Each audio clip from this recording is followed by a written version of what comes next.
Digital payment সিস্টেমের প্রথম একটা কথা, গতকালকেই মিটিং হলো সেন্ট্রাল ব্যাংকে, গভর্নর স্যারের সাথে আমরা প্রথম দুটো মিটিং করেছিলাম। স্বল্প মূল্যে ফোন সেট, যে ফোন সেটগুলো ডিজিটালি মানে internet enabled phone set, not the button phone. তো কালকে সেকেন্ড মিটিং হলো, সিদ্ধান্ত হলো যে সিটি ব্যাংক বিকাশ ডিজিটাল ন্যানো লোন অলরেডি করছে। আপনাদের জ্ঞাতার্থেই বলছি ৩,৬০০ কোটি টাকা অলরেডি ডিসবার্স করেছি সিটি ব্যাংকের ক্যাপিটাল অ্যান্ড ক্রেডিট রিস্ক বিকাশের ডাটাবেস। তো দুর্দান্ত চলছে, ৩,৬০০ কোটি টাকা তো কম না। তো এবং প্রতিদিনে এই মুহূর্তে ডিসবার্সমেন্ট হচ্ছে ২৭,০০০ লোন, ১২ কোটি টাকা ডেইলি।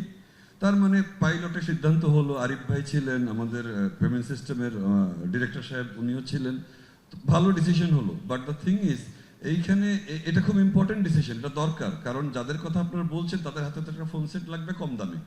গভর্নর স্যারের এটা একটা মহতি উদ্যোগ।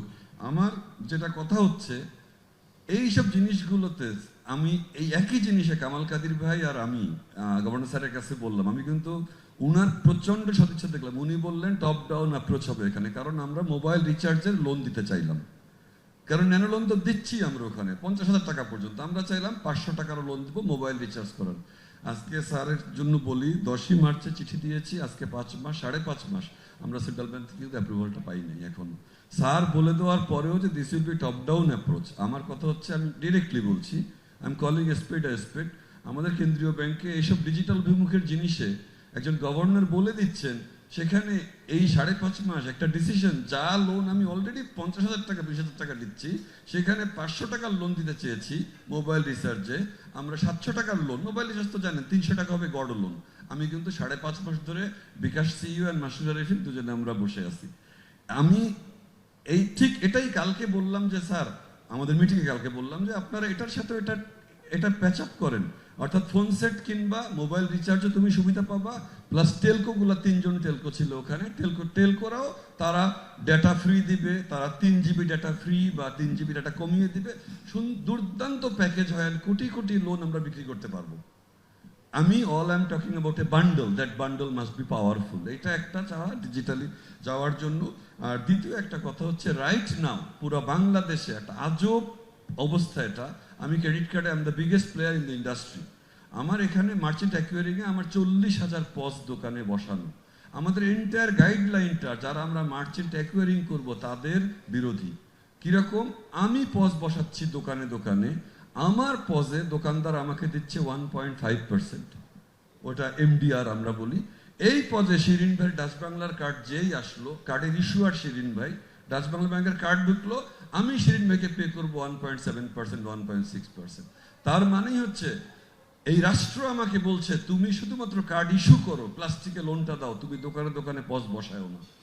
এন্টায়ারলি একটা আরবিট্রারি ইলজিক্যাল সিস্টেম, যেখানে interchange fee is higher than the দোকানদারের এমডিআর ফি। এটা ভিসা মাস্টারকার্ড কামাল ভাই আছেন, যদি আমরা সবাই দেশের জন্য ভালো চাই, we must walk the talk.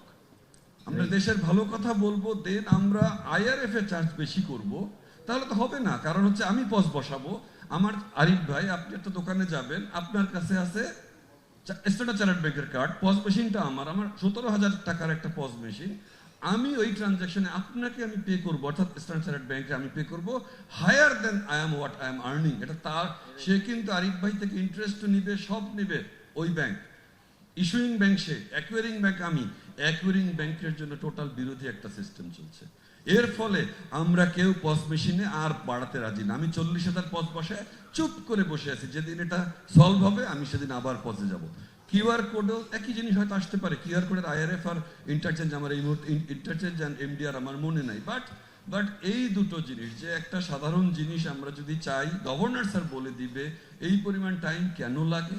আর হচ্ছে সারা দেশের এই যে একটা বিরোধী বিষয় আছে সেইটা, আর একটা হচ্ছে ফোন সেট লোন। আজকে আব্দুর রহমান স্যার এখানে আছেন, আমি আরিফ ভাই এই টাইমটা আমি একটু নিবই 1 মিনিট। ফোন সেট লোন আমরা দিতে চাই। উনাকে আর গভর্নর স্যারকে বললাম প্রথম আলো একটা আলোচনা সভায় যে স্যার, ক্রেডিট কার্ড যদি বাড়াতে চান, ক্রেডিট কার্ডের উপরে ট্যাক্সের রিটার্ন জমা দেওয়াটা সলভ করে দেন। বোথ অফ দেম, এবং বেসিক্যালি উনার কথাই বলবো, is then B R chairman, they solved it. আমরা এখন একটা উবার ড্রাইভারকেও ক্রেডিট কার্ড দিতে পারবো, আমরা এখন একটা পাঠাও চালককেও দিতে পারবো, আমরা বাসার একটা মেটকেও দিতে পারবো। This is a big head please, this is a big একটা চেঞ্জ হয়েছে। এইটা ঠিক তেমনি স্যার আমরা এখন ফোন সেট লোড কালকে থেকে পাইলটে ঢুকলাম, সিটি ব্যাংক বিকাশ, এটা 6 মাসের পাইলট হবে, দেন ইন্ডাস্ট্রির সবাই যাবে। আমি শিওর গভর্নর স্যারের কাছে পেপার যাবে, গতকাল মিটিং হয়েছে। এইখানে স্যার দেখা যাচ্ছে একটা কর কাঠামো অনুযায়ী একটা হ্যান্ডসেট গ্রাহকের কাছে পৌঁছাতে আমদানি শুল্ক নিম্ন আয়ের মানুষের কাছে 2%, দেন ডিলার পর্যায়ে আবার EIT 2%, আবার ভোক্তা যখন কিনা ওই মানুষটা কিনবে তখন 7.5%।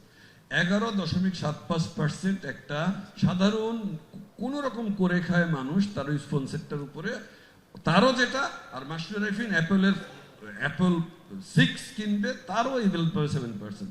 স্যার আমারটা বাড়ান, তাদেরটা কমান, ঠিক আছে। তাহলে সারা দেশে আমরা ডিলার পর্যায়ে ভ্যাটটা কমান স্যার, এইটাই আমদানি শুল্কটা হ্রাস করেন। এবং স্যার এই ভ্যাট যে 3টে স্তরে দেয় এটাকে একক স্তরে করেন, একবারে নিয়ে নেন sir.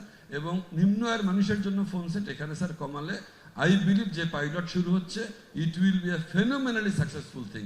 Thank you, People Masud. will have many phone sets, inshallah.